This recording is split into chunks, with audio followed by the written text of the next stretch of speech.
Karena ada seorang kiai yang lain cerita ke saya, ada orang datang ke saya, dia bilang katanya saya ini termasuk zuriyah Kanjeng Nabi dari silsilah yang ke-39 atau berapa gitu. Terus saya bilang ada mungkin, nggak percaya saya.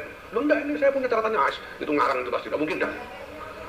Kabar atau pemberitaan tentang Kiai Haji Imaduddin Usman Al-Bantani yang katanya dipecat dari PBNU makin ramai saja dan makin meluas saja. Memang belum ada rilis resmi dari PBNU terkait pemecatan tersebut. Namun, beberapa sumber menyampaikan bahwa kabar tentang Kiai Haji Imaduddin Usman Al-Bantani dipecat dari PBNU adalah bersumber dari pengakuan Kiai Haji Imaduddin Usman Al-Bantani sendiri. Dan kita juga masih menunggu rilis resmi dari PBNU terkait tentang hal tersebut. Namun karena sekarang orang-orang lagi ramai membahas tentang Kiai Haji Imaduddin Usman Al-Bantani yang katanya dipecat dari PBNU, makanya saya penasaran bagaimana statement atau pendapat Ketua Umum PBNU terkait tentang masalah ini. Dan ini ada sebuah video yang ditayangkan oleh TVNU beberapa waktu yang lalu. Ini membahas tentang Ba'alawi. Ya pokoknya keseluruhannya begitu. Kiai Abdullah bin Abdus Salam, beliau ini paman dari Kiai Muhammad Ahmad Sahal bin Mahfuz, putra dari Kiai Abdus Salam Kajen. Satu ketika ada orang sowan, beliau orang kaya, membawa setumpuk uang sowan kepada Kiai Abdullah Salam. Kemudian beliau menyampaikan, ya ada salah omongnya orang ini. Dia katakan, nuwun sewu Kiai, ini sedekah saya untuk panjenengan, kata orang ini. Dengan menyerahkan setumpuk uang yang tidak sedikit. Kiai Abdul Salam kemudian mengatakan, oh, jadi kamu menganggap saya ini fakir ya? Kiai Abdul Salam, enggak begitu. Enggak Kiai, enggak, saya memang ingin bersedekah. Apa di kampungmu sudah tidak ada orang fakir? Oh, ada sudah semua ya. Ini khusus saya sisihkan untuk penjenengan. Orang ini udah ketakutan karena tahu salah omong dia.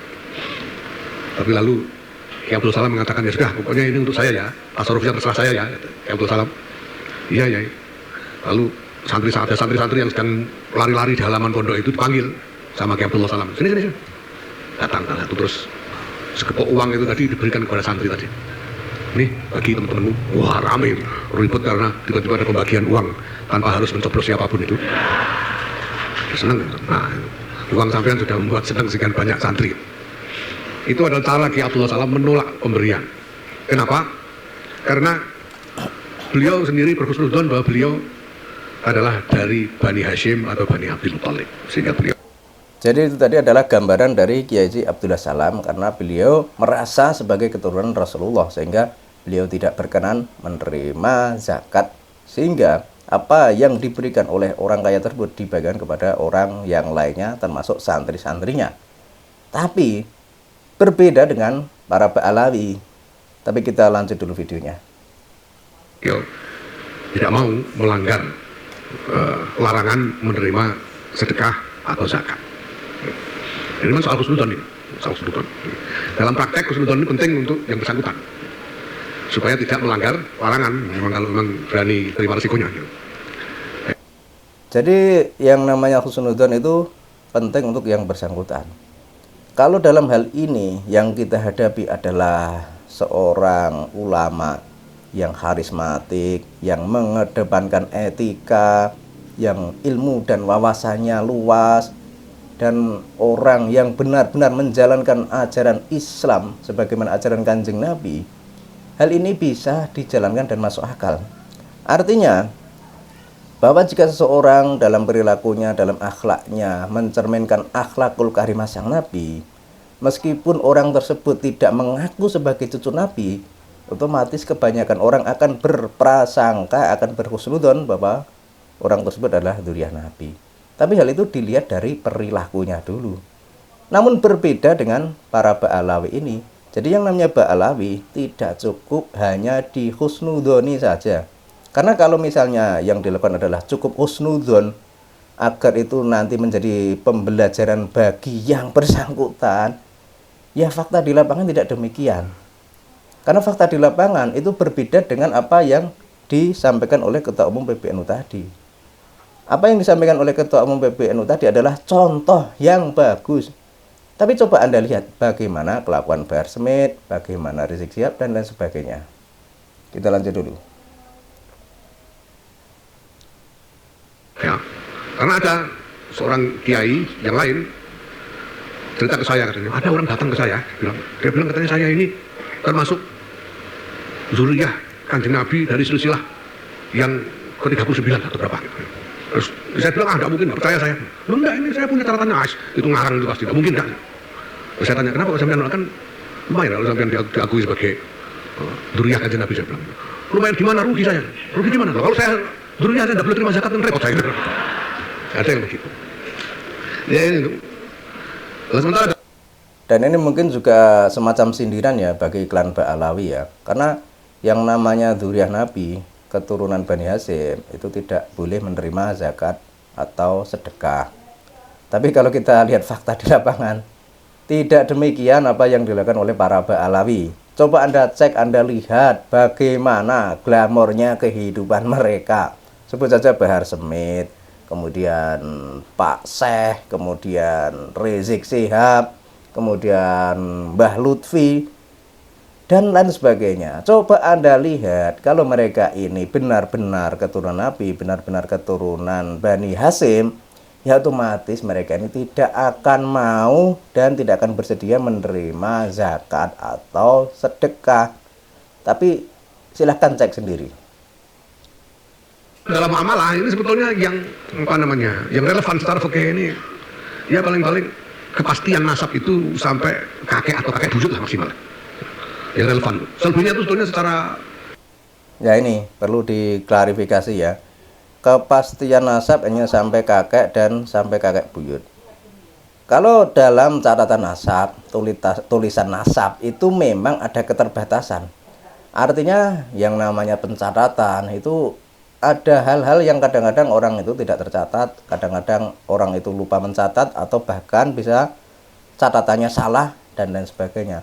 Namun kalau soal tes DNA ini tidak hanya sampai ke buyut atau ke kakek, bahkan ke Nabi Ibrahim saja bisa. Jadi yang namanya tes DNA itu tidak menutup kemungkinan untuk melacak silsilah seseorang. Jadi mereka, para Ba'alawi, kalau berdasar kitab nasab, mereka masih merasa dan bersikukuh mereka ini adalah keturunan Nabi. Tapi coba tes DNA, bagaimana hasilnya? Karena yang namanya tes DNA itu memang tidak ada tulisannya, misalnya si A anaknya si B anaknya si C, itu tidak ada. Tapi di situ, di kromosom itu bisa terlacak jelas orang ini termasuk dari keturunan Nabi Ismail tidak, orang ini termasuk dari keturunan Rasulullah tidak, orang ini termasuk keturunan Sayyidina Ali atau tidak. Semua itu bisa dilacak meskipun tidak ada catatan namanya. Jadi bedanya di situ. Nah, kalau buku nasab itu memang ada catatan namanya, tapi yang namanya catatan nama tadi harus dikonfirmasi kebenarannya dengan yang namanya tes DNA tadi. aplikasi fikihnya itu tidak relevan. Relevannya itu untuk apa? Untuk memastikan wali nikah itu yang ini. Supaya kalau ada yang nikah walinya jelas, ya nasabnya jelas. Kalau di atas Mbah Bujut itu masa tangga jadi wali kan tidak mungkin, jadi tidak perlu dicek sudah kalau di atas. Nah, ya ini adalah statement yang sangat disayangkan ya. Kenapa hal ini cuma untuk mencari wali nikah? Padahal yang namanya ilmu pengetahuan, tes DNA itu adalah sebuah teknologi yang canggih yang harusnya kita sambut dan kita manfaatkan dan kita gunakan. Karena Islam itu diajarkan agar umat muslim, agar pemeluk agama Islam itu menjadi orang yang cerdas, sehingga harus mengikuti perkembangan yang ada, mengikuti inovasi, mengikuti teknologi dan lain sebagainya. Tapi kalau cuma berhenti di husnudzon, ya bagaimana orang Islam akan maju?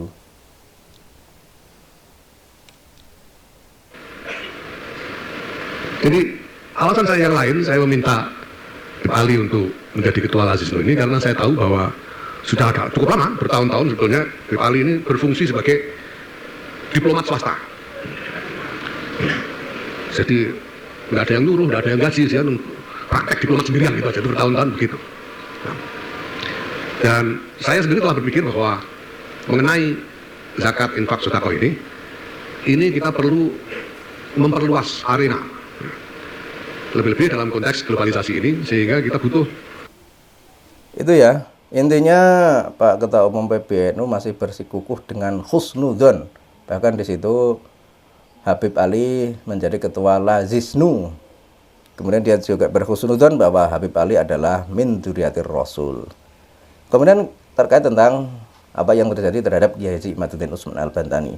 Jika kabar itu benar, itu memang sangat disayangkan ya. Karena selama ini kita itu orang Indonesia, orang Nusantara bisa dikatakan terbodohi atau terbohongi oleh klan Ba'alwi.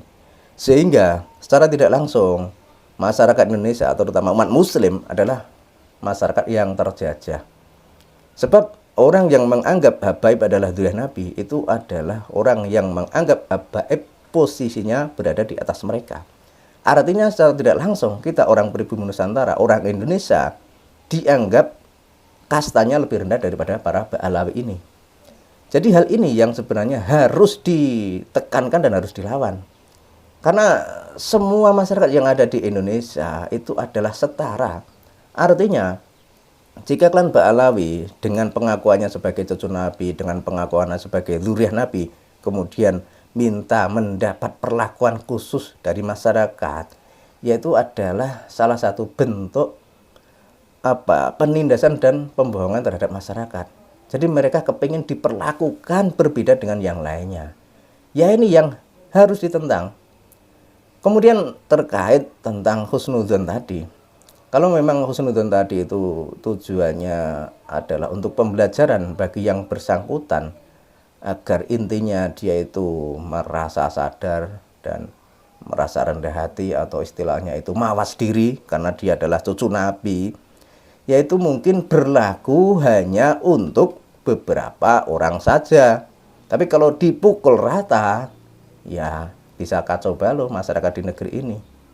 Karena kita masih ingat ya apa yang dilakukan oleh si Bahar Smith, bagaimana dia mencaci maki pemimpin negara, dan yang belum lama ini bagaimana dia mencaci maki Pak Deddy Mulyadi, kemudian bagaimana perlakuan si Rizik Syihab, dan juga tentang adanya indikasi pengkaburan sejarah leluhur Nusantara, adanya makam-makam palsu dan lain sebagainya. Nah, ini kan sebuah realita yang harus disikapi dengan nalar yang kritis. Artinya kita itu tidak cukup hanya dengan husnudzon saja. Karena kalau kita tarik ke belakang, kenapa semua ini bisa berjalan seperti ini? Artinya seolah-olah tidak ada perlawanan dari orang Nusantara terhadap pengklaiman mereka. Ya cuma karena tadi, karena orang di Indonesia, orang di Nusantara, terutama umat Nahdliyin, itu menganggap mereka adalah cucu Nabi, sehingga merasa tidak pantas kalau untuk mengkritik mereka, apalagi sampai mengingatkan mereka, apalagi sampai menentang mereka. Cuma itu persoalannya. Makanya di sini yang namanya kajian ilmiah itu adalah sesuatu hal yang sangat penting. Jadi apa yang disampaikan oleh Pak Ketua Umum PBNU itu ya sangat disayangkan. Dan mudah-mudahan nanti apa yang terjadi terhadap Kiai Haji Imaduddin Usman Al-Bantani itu nanti justru memberikan dampak yang lebih besar lagi bagi masyarakat di Indonesia. Artinya masyarakat di Indonesia makin banyak yang paham, makin banyak yang tahu bahwa klan Ba'alawi memang bukanlah keturunan Kanjeng Nabi. Semua itu berdasar kajian ilmiah dan tes DNA dan sejarah. Sehingga kalau hal ini dibiarkan terus-menerus, bisa jadi orang itu beranggapan bahwa PBNU adalah sebuah lembaga yang bisa jadi tersandra oleh para Ba'alawi ini. Sehingga untuk memutuskan sesuatu merasa canggung, merasa berat, merasa ribet, dan lain sebagainya. Akhirnya yang muncul hanya husnudzon. Dan ini sangat memprihatinkan sekali. Dan mudah-mudahan nanti para kiai dan ulama yang berada di NU kultural ikut bersuara tentang hal ini. Jadi kalau misalnya yang di struktural seperti itu ya biarkan, tapi masyarakat atau kiai atau ulama yang di lapisan akar rumput tetaplah bersuara untuk memberikan edukasi dan memberikan pencerahan kepada masyarakat di Indonesia ini.